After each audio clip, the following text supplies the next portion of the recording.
Salve, salve rapaziada, Guilherme Vedana no canal do YouTube da Stocks Post para trazer para vocês mais um vídeo e dessa vez é para a gente analisar o que foi Floresta 2/1 derrota fora de casa do Pescador, que culminou em várias situações, tudo isso em pouco tempo depois dessa partida. Mas antes, segue a gente nas redes sociais, já está aparecendo aqui embaixo o arroba do Instagram, Stocks Post Oficial, vai ficar na tela para vocês em algum lugar para vocês não esquecerem qual é o arroba.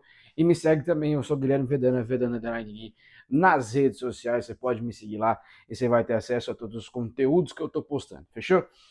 Vamos falar sobre essa derrota, o que ela implica no Barra daqui para frente, tá? Eu já vou deixar aqui para vocês do lado esquerdo, vai ficar mais fácil, vou deixar aqui para vocês a última escalação que foi utilizada pelo Bernardo Franco como técnico do Barra nessa partida contra o Floresta, derrota do Barra e, como eu falei, a última escalação do técnico Bernardo Franco à frente do Pescador. Depois da derrota, o Barra comunicou oficialmente a demissão do técnico Bernardo Franco. E isso já era algo que eu, pelo menos, projetava que poderia acontecer em caso de derrota. A gente sabe que a situação do Barra não é positiva, o Barra fica cada vez mais próximo da zona do rebaixamento da Série C e vê isso como um alerta muito ligado lá dentro. Tanto é que em poucas horas, em poucos minutos ou momentos depois da demissão do técnico Bernardo Franco, foi anunciado o novo técnico do Barra. Vou deixar aqui para vocês já aqui do lado. Mas vamos falar sobre essa partida especificamente.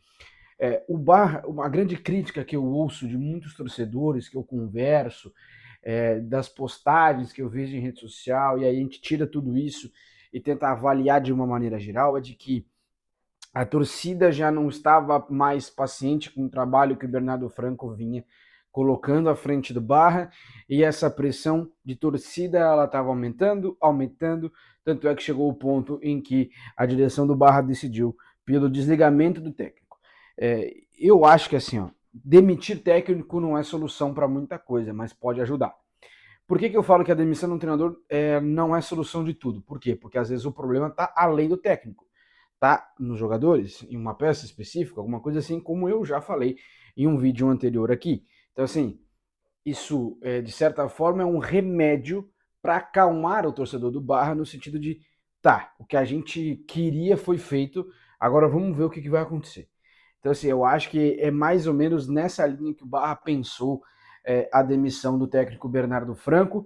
Cara, é uma partida que, assim, ó, você tá jogando fora de casa, o teu elenco está pressionado, a tua comissão técnica estava pressionada naquele momento.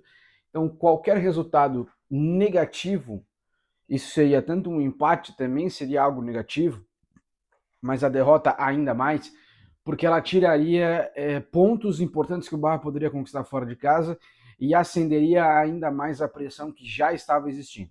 Então, acho que esse é o primeiro ponto, um dos pontos a se avaliar, né?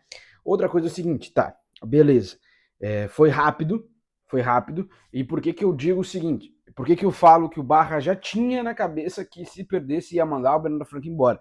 Porque não é comum no futebol brasileiro você mandar um treinador embora e em poucas horas depois você já ter um novo técnico.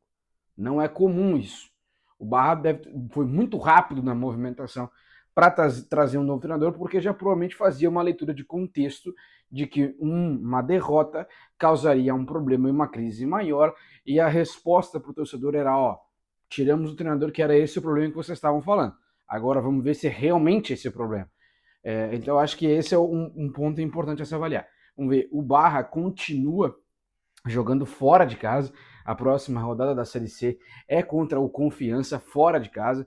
Não será uma partida fácil, ainda mais porque entra a questão de ter um novo técnico. Você ainda não está adaptado ao estilo de jogo daquele treinador, você ainda não conhece muito a filosofia daquele atleta, daquele técnico, na verdade, e naturalmente há um certo questão. E aí, como é que vai ser? Ele vai manter o que o Bernardo Franco vinha fazendo ou ele já vai quebrar de uma vez só a filosofia, vai mudar para outra coisa? Enfim, isso a gente vai ter mais noção com o tempo acontecendo. Né? Lógico que a nota, inclusive, fala do técnico que assumiu ficar até o fim da competição. E eu acho que é isso que vai acontecer.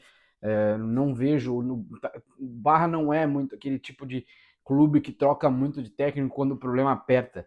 porque já tiveram outros momentos que o problema apertou e eles seguraram mais o técnico por algum tempo, né? Como a gente pode trazer lá para 2024 ou 2025, na verdade, em que o Barra flertou ali com uma zona de rebaixamento do Catarinense, em que o Renan Brito via de um longo período muito mal, e aí o Barra deu continuidade para ele e ele acaba sendo desligado, e aí entra o Eduardo Souza no lugar, e aí depois a história é feita em 2025 com o título da Série D, depois com o Campeonato Catarinense ainda com o Eduardo Souza à frente, mais em 2026. Enfim, vamos ver o que vai acontecer agora nesse momento, porque tem muita coisa diferente acontecendo e muita coisa mudando muito rápido. Então também vamos ver como que vai ser a reação de uma maneira geral, do que vai acontecer daqui para frente com o Barra. Mas eu vou fazer um vídeo de pré-jogo contra o Confiança para eu esmiuçar mais detalhes também sobre esse novo técnico, e eu vou tentar puxar ali o histórico dele para estudar mais ou menos a filosofia de como ele gosta de jogar e o que a gente pode esperar do Pescador na continuidade da competição.